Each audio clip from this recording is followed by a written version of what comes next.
या कौन सा कानून है रात के 12 बजे मेरी माँ और मेरी बेटियों पर जुल्म करने का? ये आतंक नहीं चलेगा जीवेद जी। और आपको बहुत ताकत और औकात है ना, तो आके लड़ लीजिएगा पप्पू यादव। नमस्कार, दैनिक इंडिया न्यूज में आप सभी दर्शकों का स्वागत है। दरभंगा के देवरा बंधौली में विगत दिनों 20 मई को चुनाव के दौरान सत्तारूढ़ दल के स्थानीय विधायक के इशारे पर 2 लड़कियों और 1 लड़के को बोगस वोटिंग डालने के नाम पर उठा लिया गया। विरोध करने पर पुलिस ग्रामीणों पर जुल्म ढा रही है। ये बातें मीडिया से बात करते हुए राजेश रंजन उर्फ पप्पू यादव ने कहा। देवरा बंधौली चुनाव के दिन हमारी बेटी, हमारे बच्चे वोट गिराने गए। वोट की प्रक्रिया चल रही थी। बीएसएफ और वहां के पदाधिकारी महिलाओं की बुर्का निकाल करके, उठा के, देख करके भीतर जाने का परमिशन देते थे,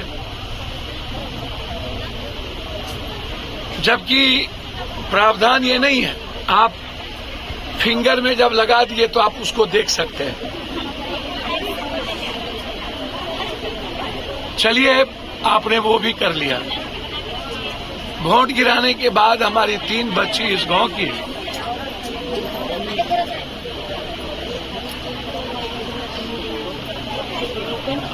हमारी 3 बच्ची और 1 बच्चे सड़क पर आ गए। यहाँ के विधायक जीवेश मिश्रा जी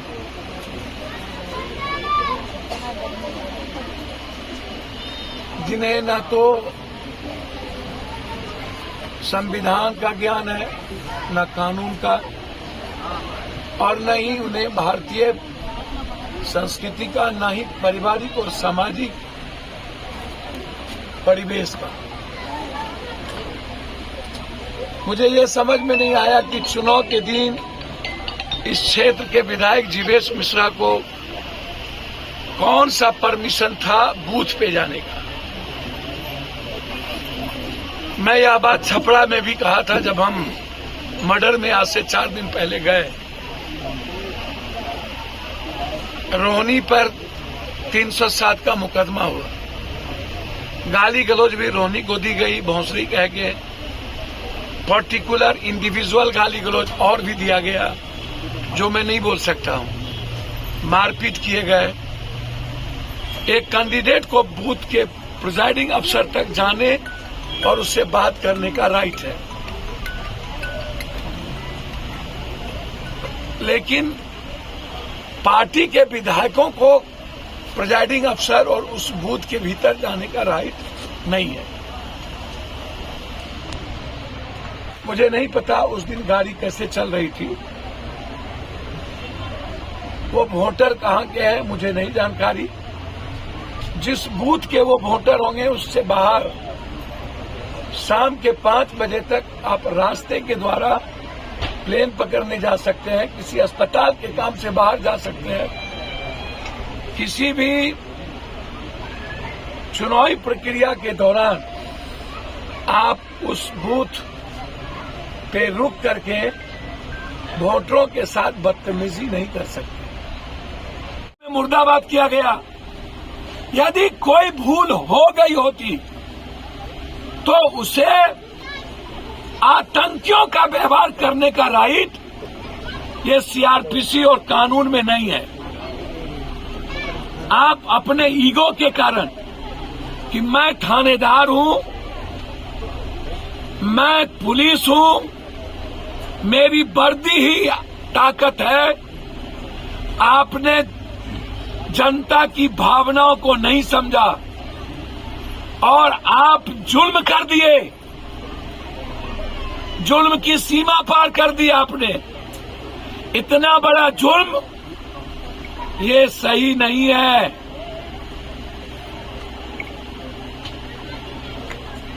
और अभी तक जनप्रतिनिधि चुप हो और मुख्यमंत्री जी सब बात की खबर रहता है और आपको इतनी बड़ी घटना घट गई इसकी खबर नहीं रहता। छपरा में आपको खबर नहीं रहता, ऊपर से प्रेशर डाल दिए जाते हैं। छपरा के एसपी को बदल दिया जाता है रूडी के कहने पे। आज बारेबा जबरदस्ती आप एसपी से करवाना चाहते हैं। चलिए, मेरा मानना है, मैं चाहता हूं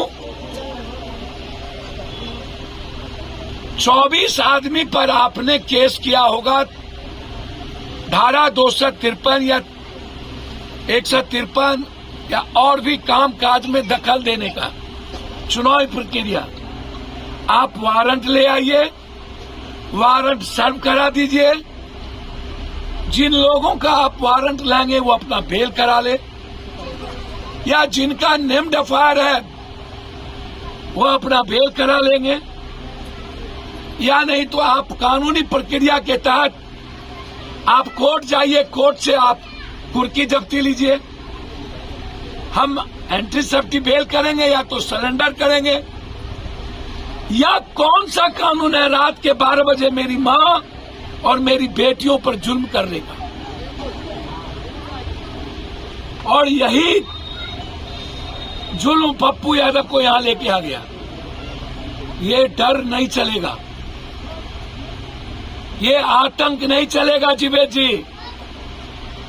जरूरत पड़ेगी तो इसी गांव में मैं बैठ जाऊंगा। और आपको बहुत ताकत और औकात है ना, तो आके लड़ लीजिएगा पप्पू यादव से।